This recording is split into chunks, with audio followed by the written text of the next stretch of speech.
Assalamualaikum warahmatullahi wabarakatuh.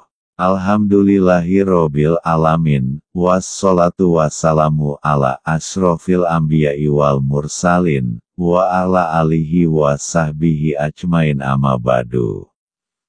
Pertama-tama, marilah kita semua panjatkan puji syukur kehadirat Allah Subhanahu wa Ta'ala yang telah melimpahkan rahmat-Nya kepada kita.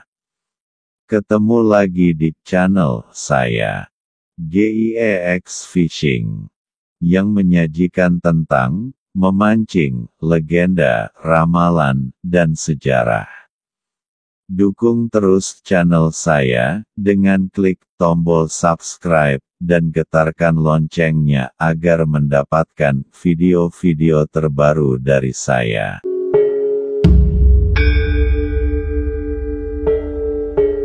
Sepanjang sejarahnya, Indonesia kerap dihebohkan dengan kemunculan sekte sesat dengan ajaran yang melenceng dari kelaziman.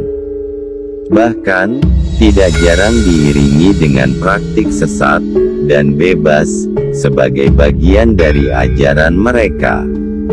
Tentu saja, kabar kehadiran sekte sesat dan aneh ini menggemparkan dan bahkan tidak jarang membuat masyarakat geram dengan tingkah lakunya.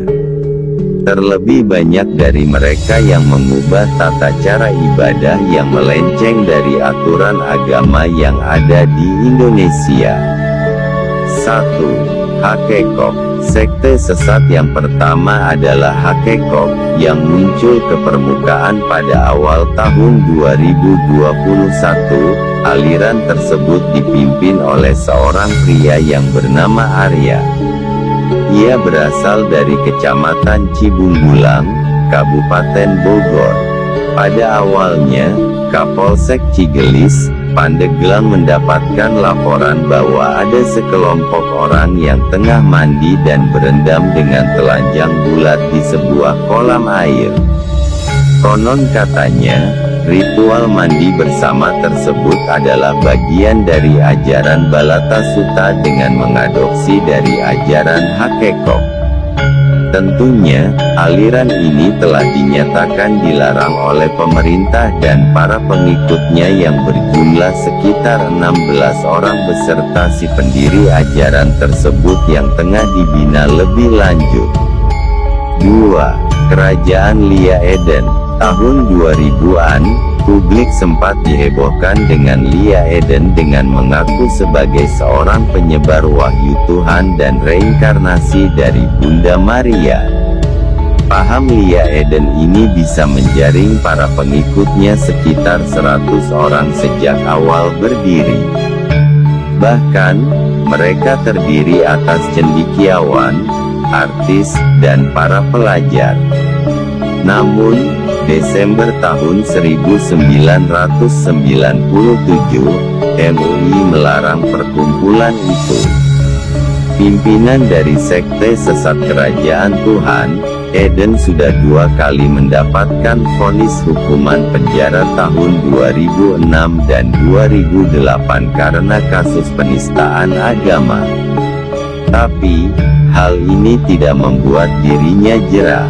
Bahkan, pada 2015 silam, ia meminta izin kepada Presiden Jokowi untuk mendaratkan UFO di Monas. 3. Gerakan Fajar Nusantara, Gavatar.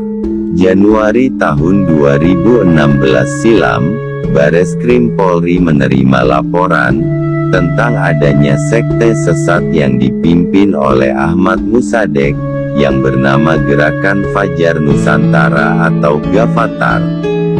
Musadek mengaku sebagai nabi setelah Nabi Muhammad. Bahkan, kelompok tersebut mengatakan bahwa mereka sudah mempunyai 50.000 anggota. 4. Kerajaan Ubur-Ubur. Tahun 2018 lalu, muncul lagi sekte sesat yang dibentuk oleh sebuah pasangan suami istri yang bernama Rudi dan Aisyah. Keduanya dikenal sebagai umat muslim walaupun tidak pernah sholat berjamaah di masjid atau musola dekat rumahnya. Pengikut aliran yang dibuat oleh pasangan tersebut mayoritas berada di Jawa Timur dan Jawa Tengah. Berdasarkan pengikutnya, Aisyah mengaku sebagai Ratu Kidul yang mempercayai agama Sunda wiwitan dan mengakui Al-Quran serta Allah. Tapi, Aisyah mengatakan bahwa Allah mempunyai makam yang mirip petilasan. Dia juga meyakini bahwa Nabi Muhammad SAW adalah seorang perempuan.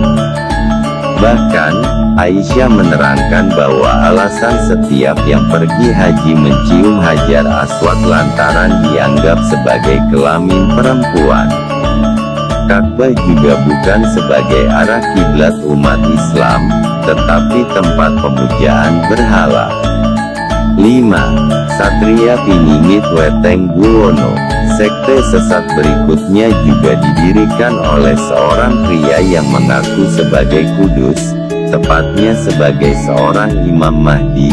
Sekte sesat ini menyuruh para anggotanya supaya meninggalkan sholat dan puasa. Ia menganggap bahwa kedua hal tersebut tidak sesuai dengan perintahnya. Lebih parah lagi, Satria Piningit Weteng Buwono ini mengharuskan seluruh pengikutnya untuk bersetubuh bersama-sama di dalam sebuah ruangan.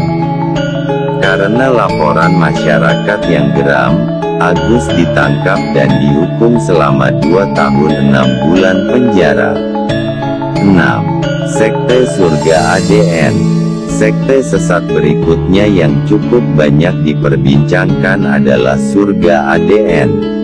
Sekte ini dipimpin oleh seorang pria yang bernama Ahmad Tantowi.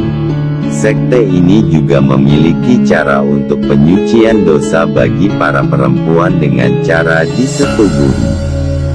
Lantaran ajaran sekte ini sesat, Ahmad Tantowi dengan ke-8 orang pengikutnya ditangkap tahun 2010.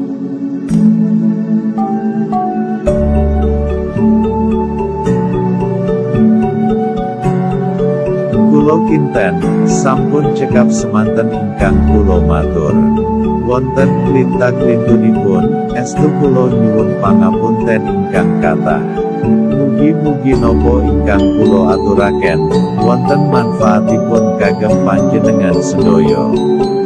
Wassalamualaikum warahmatullahi wabarakatuh.